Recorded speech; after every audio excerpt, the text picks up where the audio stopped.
You get it down. All right, everybody, I'd like to call the meeting to order, please. Thank you very much. First item on the agenda is public comment. If anybody in the audience, public would like to speak to the committee, by all means, please start. Yes, my name is Sharon Sophia, I was at Underwood Lane. My property abuts the top of the field hockey fields. And I would like to know if you could tell me some information regarding the school to my property line or the street that I live on. How far it would be, the distance from the property line to the school, as well as the distance from the school to the bus route of the pattern. Using the new site concept C1 and new site concept C2.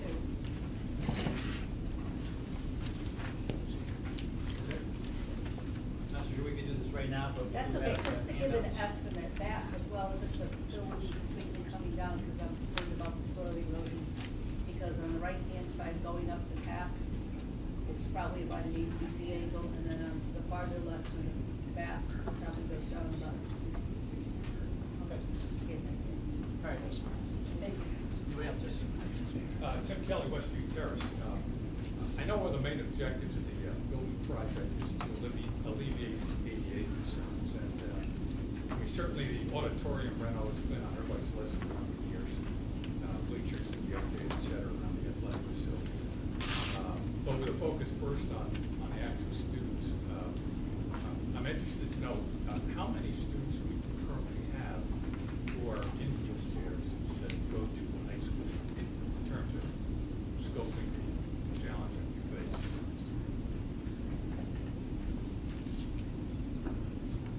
Okay, we'll get back to you on that. Anybody else? Cam Fisher, 5 Jules Court. In regards to the ed specs, I mentioned this at the Board of Ed, and most of my concerns have been answered, but I just want to review again.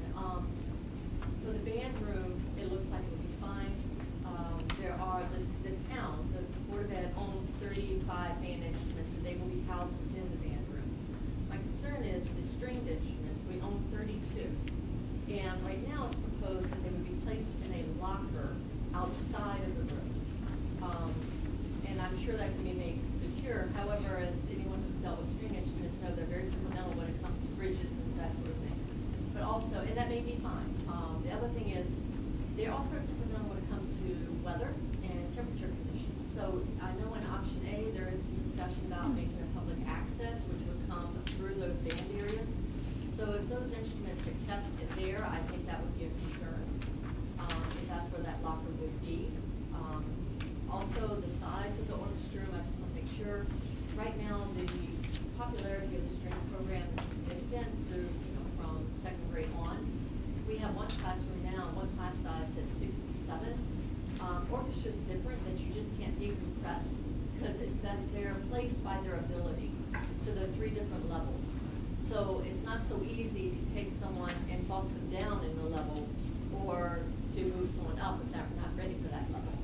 So I just want to make sure that that orchestra room will accommodate that particular program, and that with the music instruments, how they will be stored, once safely and securely, and thank you. Anybody else like to speak to the committee? None, we'll move on to agenda item C, which is to approve the minutes of December 7th, 2016 meeting. Motion. Second? Second. Discussion? All those in favor? Aye. Opposed? Motion carries. Second one is to approve the minutes of the December 8th, 2016 meeting. Second? Second. Discussion? Hearing none, all those in favor? Aye. Motion carries. Item D, reading of communications and written appeals. You have a letter from a resident in your packet. Of asking for it.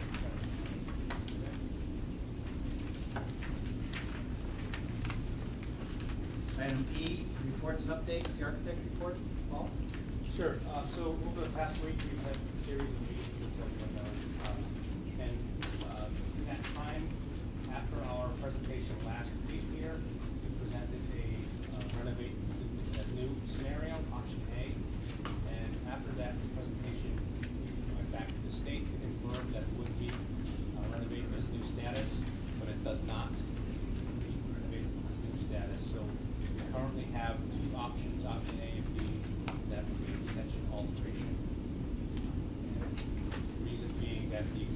facility, after speaking with the director at the state, the existing facility does not have 75% that is 30 years old, so it does not qualify for renovation. So, to be clear, there's no concept that you could put together that would then be renovated to do. They've straight from the beginning. That's it. Thank you. Did you say a percent? I'm sorry. So this facility, 75% of it needs to be 30 years or older. It does not just meet that requirement. That's what you. That's it. Okay, member representative, Mark? Sure. So I think you all should have a copy of the report in your package. I'll just walk you through it really quickly. In terms of activities since our last formal meeting, I'm going back to November 30th, not December 7th. We did hold the community presentation and tour, which I think went well. Bill, I reached out to Kurt to see if I can get a follow-up from the students in terms of what worked well, what didn't work well. Sure. I'm hoping he could provide some intel back to me so we can refine the upcoming tours moving forward. Yep. But if you see him in the next day or two, you can remind him to Yep. talk to that, would be appreciated. We did issue the RFPs for and receive proposals for the early enabling services, so hazardous material investigation, as well as phase 1 environmental site assessment, and geotechnical investigations. I think Kat handed out a summary of both geotech and the environmental bid analysis.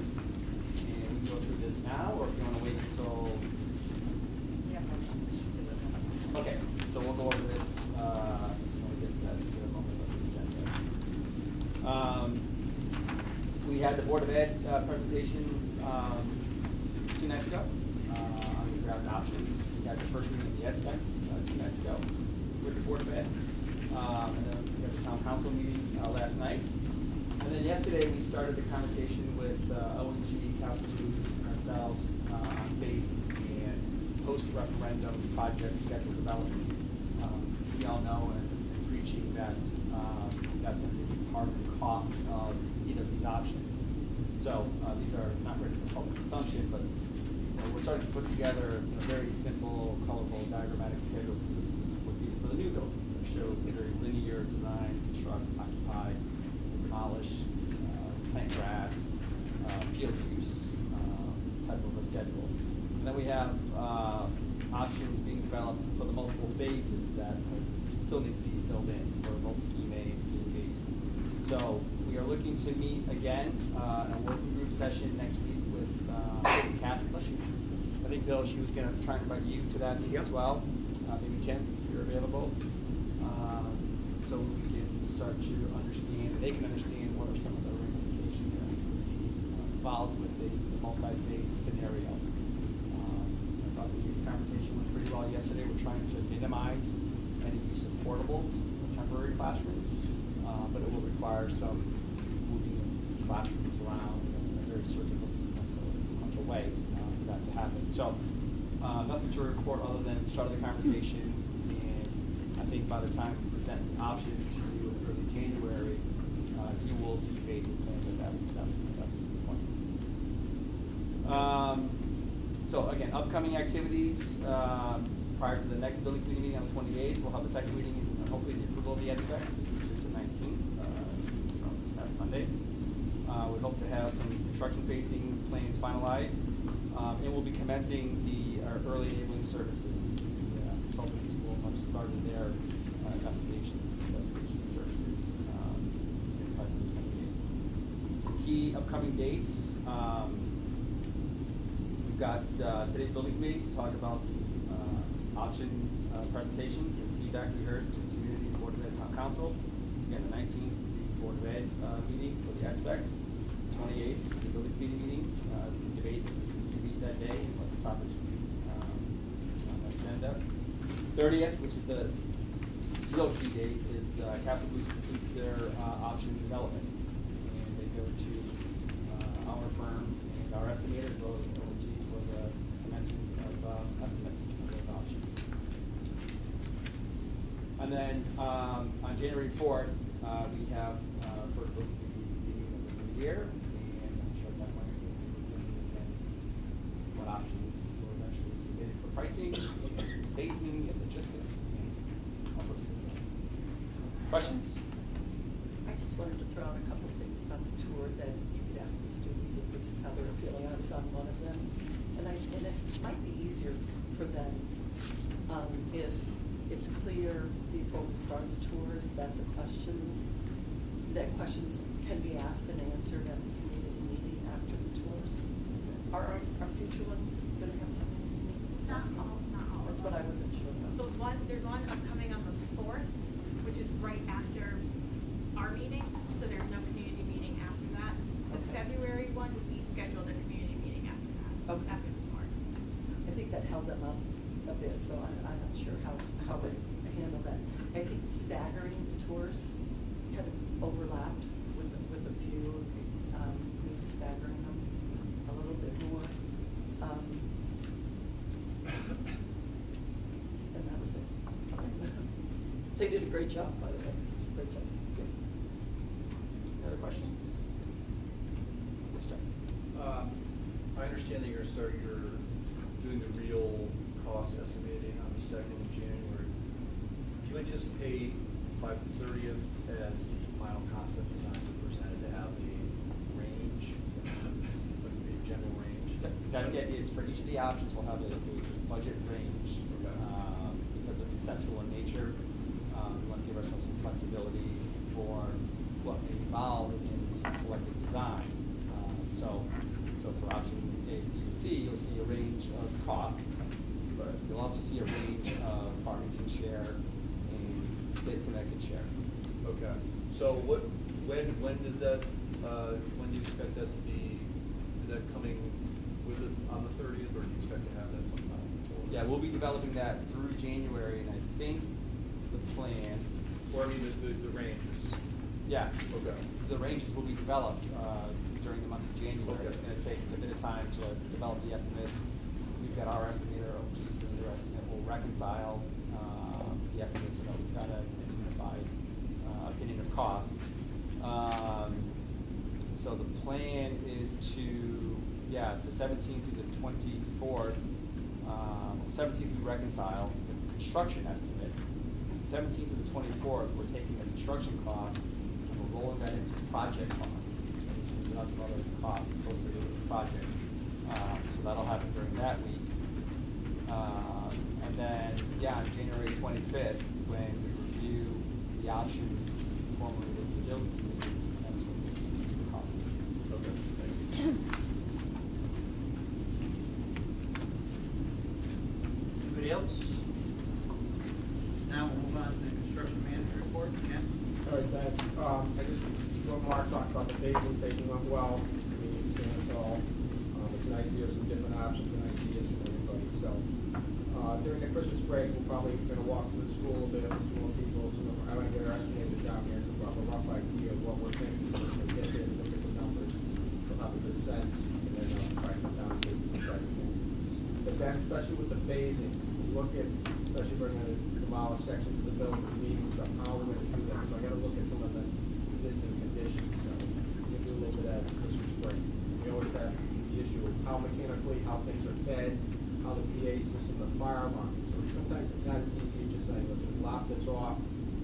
We have to look at those issues to make sure it makes cause a lot of headaches afterwards. So that's the point. Okay. That's it. Do we have room for covenants? And to keep what's happening up at the high school happening? What we're trying to do is trying to see if we can keep everyone inside the building. That's our first goal. And then the worst, then after that, we look at, okay, using the building some additions, using that as swing space, then we do some possible portables. Yes, and we've come up with different locations, and that's where we're, certainly guys say, okay, portables here, here, and here, kind of use some of those options as we come to that. We did use portables at IAR, and at one point they were very successful. They were air conditioned. They're actually nicer, they're actually nicer than some of the, yes. They were very popular. Yes. So I was just curious.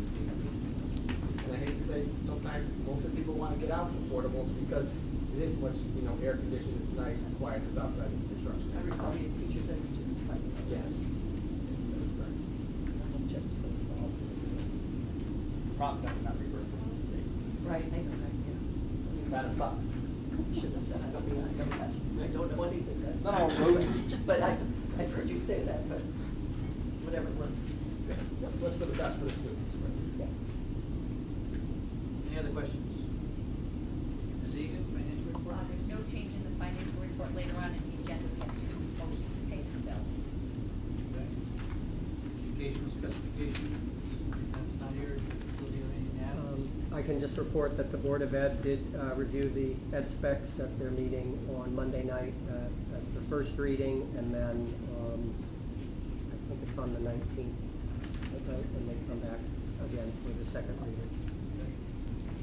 When they get approved, we have copies sent to those.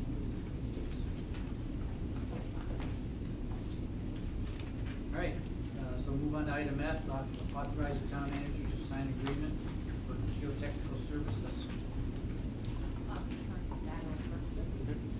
Thank you. Okay, so the bid tab. Before you start, we need a motion. Motion. Second. Discussion. Fill in the names and the numbers. Okay. Thank you. Sorry. So the first bid tab for the geotechnical services is the 8.5 by 11 in front of you, and they are organized top to bottom from low to high. We had 7 respondents, which was, I think that's great coverage. And you note that the first 2 were quite close to the $350 of each other, GEI Consultants and GNCB. So I went ahead and I've scoped both of those contractors. GEI typically does more commercial type work, where GNCB focuses a little bit more on the public side of things.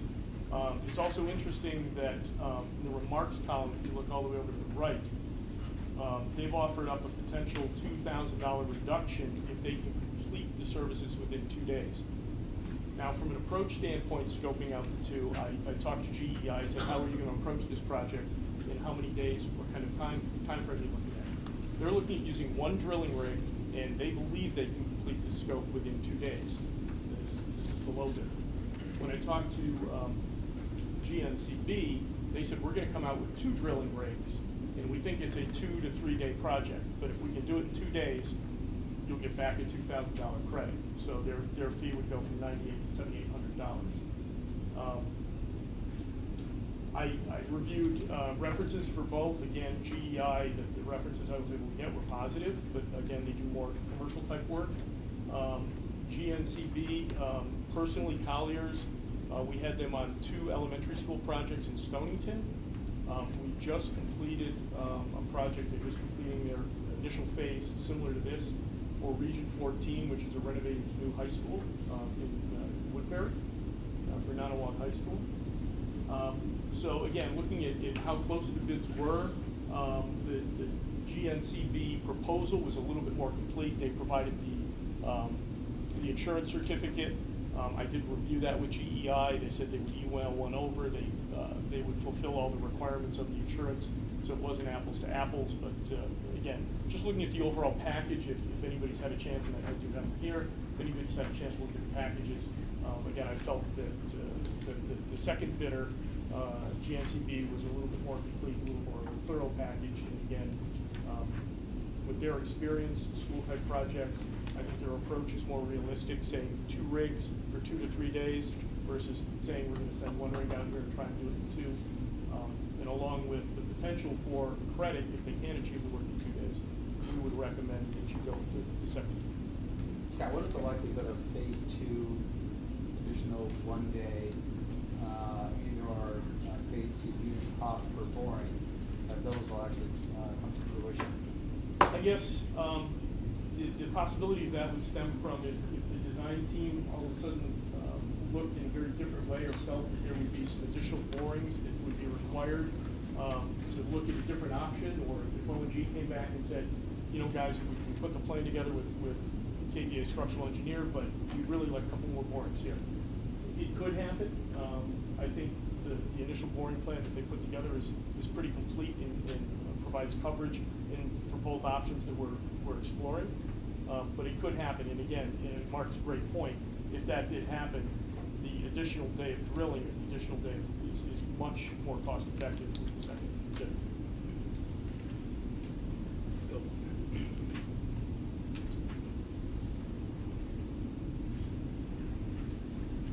Yes, Dan? What are the terms of payment that they're going to require of us? And will someone be coordinating canceling waivers as part of all that after they get paid? Most of the time, it's a 30-day payment. We would ask them for their terms, and we would put the terms and conditions together as part of putting this through. They're anticipated for this phase to be complete by January 13th. It actually was required by the RFP. I confirmed that with both, that they could complete the services. So we're going to get the final report, and we're not going to have you waiting or doing multiple pay applications or invoices from them. It should be, we get the final report and approve the invoice next month. Kathy, have we on other projects asked for mechanics lien waivers at the completion of work by subcontractors? I don't know that off the top of my head. I can find out, yeah, sure. We should. Yeah, I would.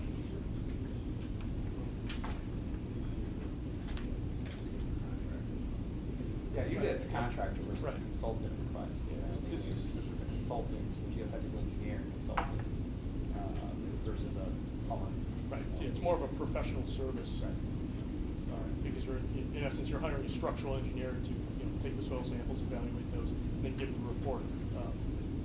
The design team uses to look at the building options.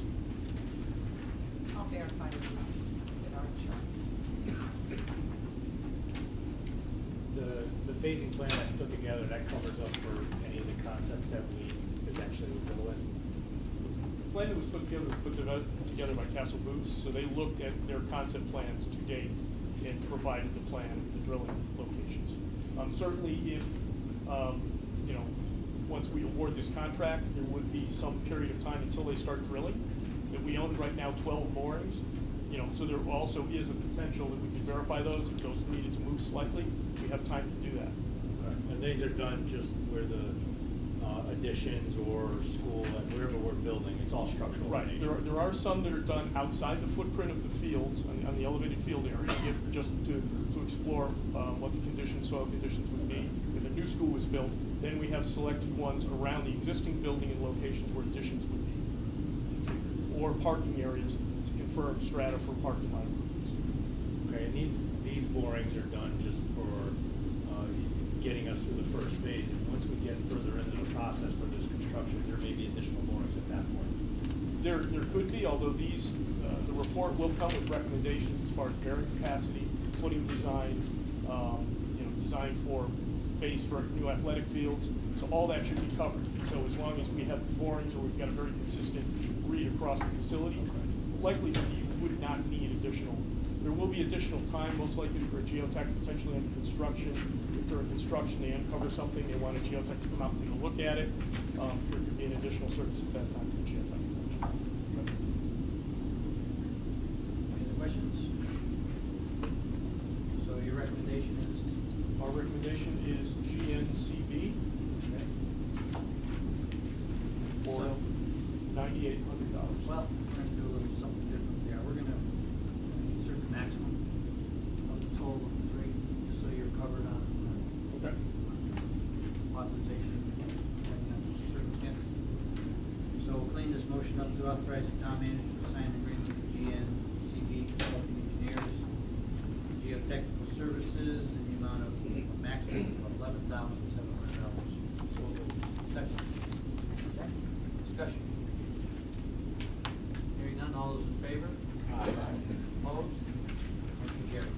Thank you. Item G, entertain a motion to authorize the town manager to sign an agreement for hazardous building material inspection. So moved. Second. Discussion. Okay, again, now we're on to the 11x17. The bidders have been organized left to right, top to bottom, from low to high. And just sort of to set the table, ATC was the low bid at $23,250. Then we had a very close spread of Eagle Environmental with $36,225, Fuss and O'Neill at 36,350, and Langdon at 38,425. So I spent a good deal of time focusing on scoping out ATC, just because I saw that grouping there, which was very close, and certainly their number is quite a bit lower. Had very pointed discussions on scope, confirmed scope and schedule with them. That they did include consultants with Silktown specifically for patching the roof. They have a mason for patching any areas damaged behind tiles or walls. Confirmed, which was a question in the addenda, that they have included full exploration of all the tunnels. And they have people that are have confined space training to do that work. They do have the available staff. I confirmed with them also that they can meet our schedule, which is having two estimates. One estimate for if we were going to build a new building and, in essence, raise everything except for the 1928 structure, or another option where they'll do an estimate if we were going to renovate and do selective demolition. It's just the approach of the unit costs or how a contractor might attack environmental issues. If you're raising the building versus doing systematic removals, it's different. So that's going to drive the price point. So we'll have those two options, which we can fold in to the options that Castle Boost is putting together. So when we take a look at that budget range, we'll have those two numbers built into the budget range. So I confirmed that they can meet that date on or before January 24th. And then I spent a good bit of time reviewing their proposal. They do have quite a bit of school experience. Reached out to, actually one of the individuals they listed was Mike Molson, who we're currently working with in Region 14. They have been their abatement designer. They handle their AHERO report, and they've been working with them for the last 15 years. Reviewing their proposal package, I noted that they were heavily involved in the New Canaan High School renovation, which was a project that both O&G and Castle Booze had worked on. It was a renovated view of their high school while occupied. I actually reached out to Rusty Malik, who was the principal in charge of that project, and spoke to Rusty about this. They actually came in after the fact. There had been an initial remediation project where the building was supposed to be clean, and it wasn't. And they came in and worked very well with the design team, with O&G. I also reached out to Mark Jeffco from O&G, who was their on-site manager for the project, and Mark had nothing but good things to say about them. Rusty has also done another project with this firm. In a nutshell, I asked him. I said, well, you're below right now, and so how did you come to your number? And they were very honest. They said, right now we're slow. He says, I've got a lot of people. We can hit this thing hard. I got a whole bunch of people ready to go. So I think he was very aggressive. We've hit at least this specific consultant at a good time where they were slow. He's wants to keep some people working through the holiday period. And again, we feel that they understood the scope. They have all the scope that was in the RFP, and that we would recommend going with ATC. Questions?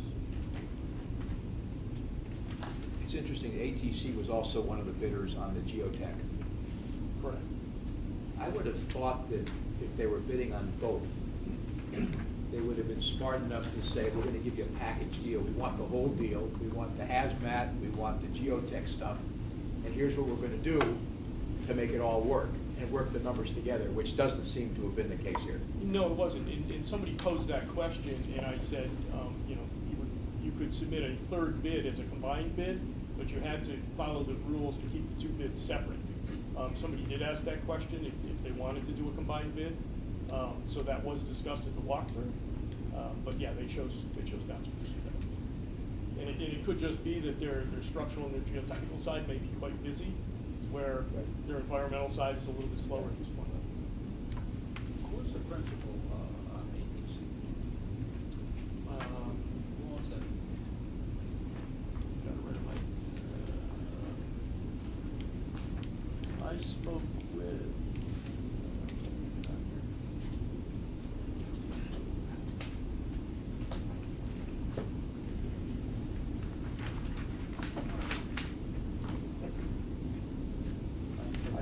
I talked to Ed Fennell. Yeah. And Scott Johnson is going to be the project manager. And I also asked questions. Rusty and Mark Jeffco would work with Scott and had some very good comments to say about the on-site project manager. Any other questions? Not, I'll entertain a motion to authorize the town manager to sign an agreement with ATC hazardous material building inspection in the amount of $23,250. Discussion? Hearing none, all those in favor say aye. Aye. Opposed? Carries. Thank you. Moving on to agenda H, to approve the attached invoice from Castleberry Associates in the amount of $8,920.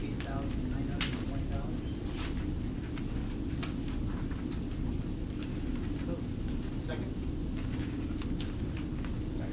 Discussion? Recommending that we get Castle Booth $8,920. Part of their contract. And the work percentage is 35% work to date. Questions? All those in favor? Aye. Opposed? Carries. 35%. Item I, approve the attached invoice from Colors International in the amount of $7,882. Move it. Second? Second. Again, I approve the amount of $7,882 to Collins. Part of their contract. 5 months at $7,733 a month plus some incentives. More discussion? All those in favor? Aye. Opposed? Motion carries.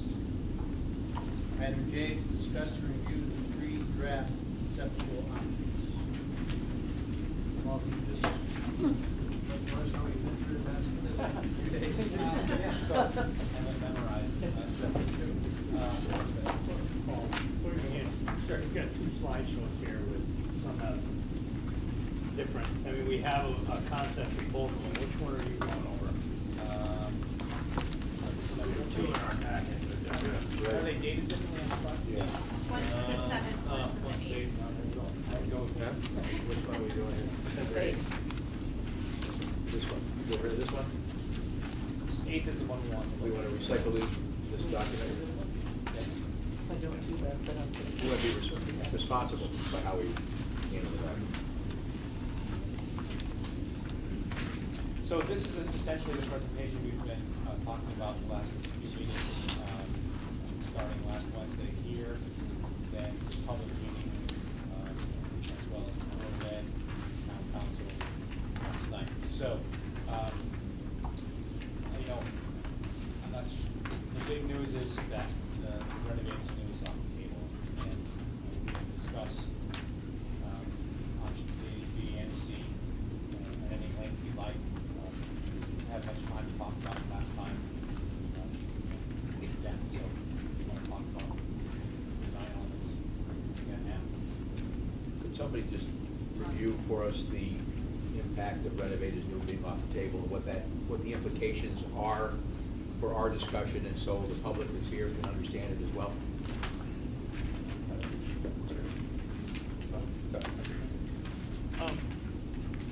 When you're doing a renovation job, typically the way to look at it is if you're repairing or replacing something, normally it wouldn't be eligible.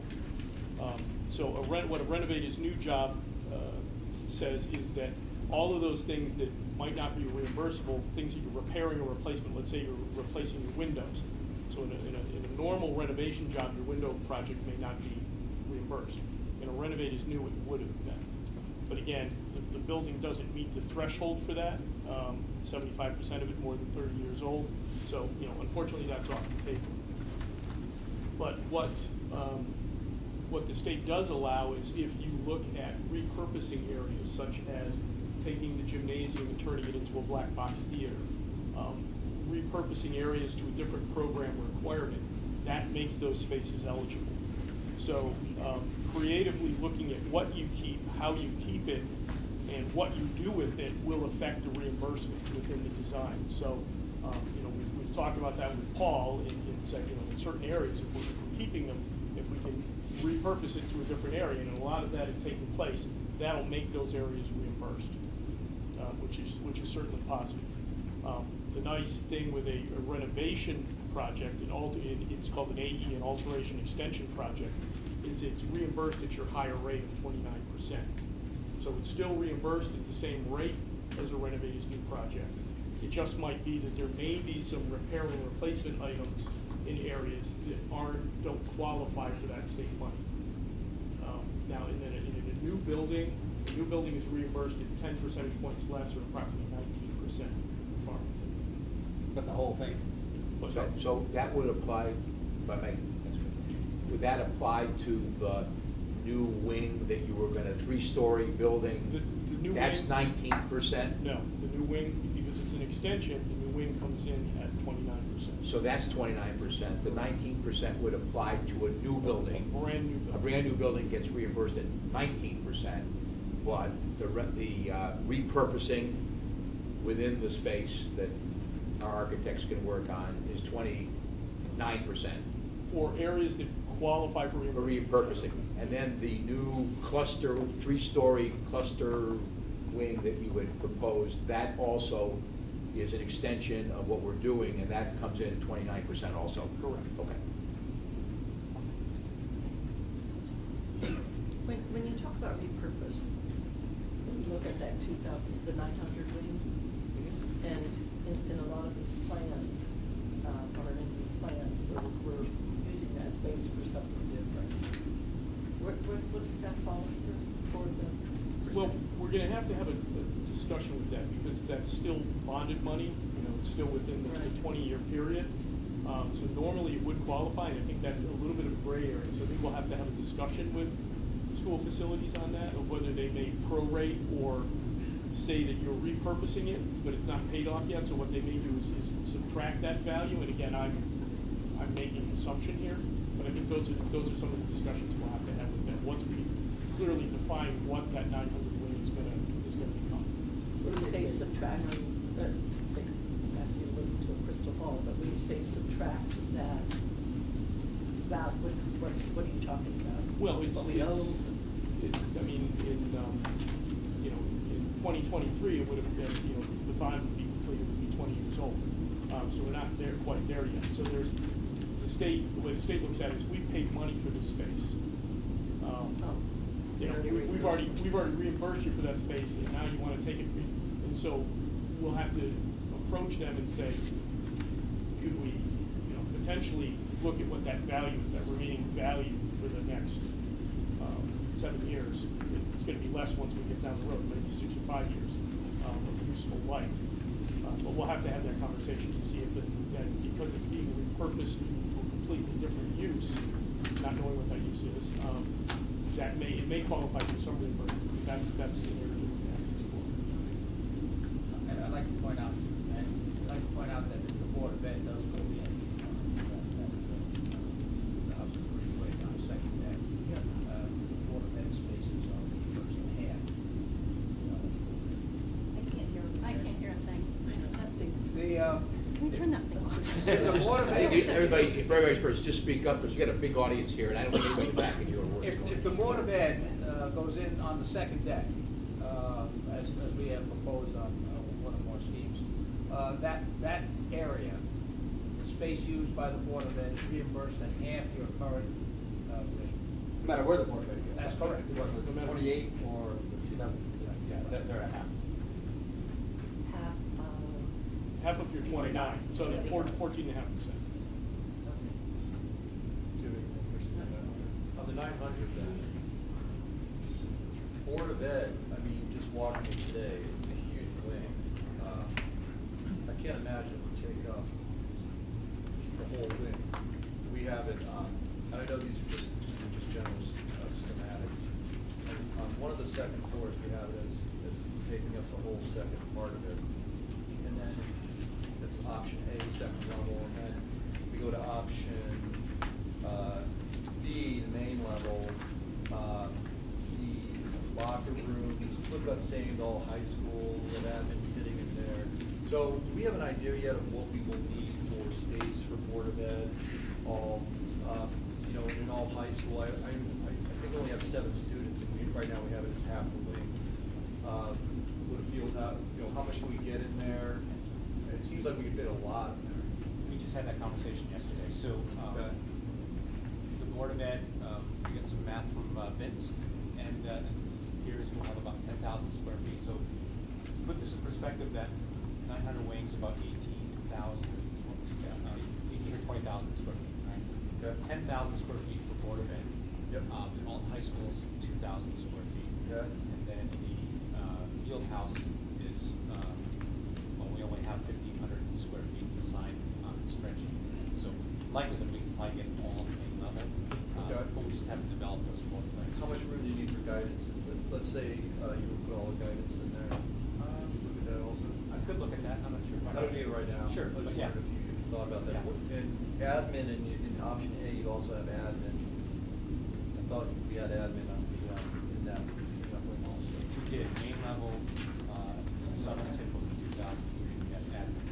Okay. Yeah, so Roughly how I don't want to, if anyone has the spreadsheet, 5,000? yeah, okay, that's okay, yes. Oh, I don't want them to be Yeah, cramped. you look up, Johnny? I just don't have it with me. Okay. So, that came up yesterday in our basic discussions, actually, and, so the sketches I've been doing, you know, the placeholders in terms of Board of Ed and alternative high school. Yeah. I just haven't made them out. So if you put Board of Ed on the first order, you don't need to worry about the reimbursement rate on that, because the other thing, on the second floor, now you're getting fully reimbursed to do a second floor, theoretically. If we're repurposing the first floor, Board of Ed, yeah, we have to wait. Yeah. Yes. Okay. So we'll explore that. Is that just one last question? I think I know the answer to this. Can you explain the Edge Studio concept? It exists here, and maybe, Bill, would you speak to that, please? So it's a multimedia lab where they do both video and audio production. So it's used instructionally, it's used to support clubs and activities. They produce the 9 to 5 news, and then they're also kind of the home for all of our audio-visual, not just in the high school, but in the district in terms of video production, filming, that type of thing. Okay, thank you. 7,000. Yeah. Michelle? 7,000, Brad. And yes. I wanna make a comment and then ask a question, is that okay? Okay, so for that, Board of Ed space systems, I believe that it's not just Board of Ed, that there may be like tech offices in there, school tech offices, or sort of bringing a couple departments together, so it's not just all Board of Ed administration, that some other areas to consolidate instead, so. Oh, does that change then the reimbursement rate? Would that? That I don't know, I just No. understand that other departments will be sharing. Thank you. And then here's my question for the architect. What was our shortfall on the square footage? I mean, on the aging, on 75% of the building being. Oh, yeah, it was 64-ish, about 64% of the school is 30 years or older. So what did we set, according, remember that green, red, blue Yeah. Analysis I did last week? Yeah, it looks very different on that graph, so I just don't know if we look at it visually, the scaling looks different, but, because I think your legend showed about 141,000. That's correct, for the green portion? Yes, is that the right amount? Yeah. Okay. and so- All of it adds up to 218. Okay, so we were at about 64% just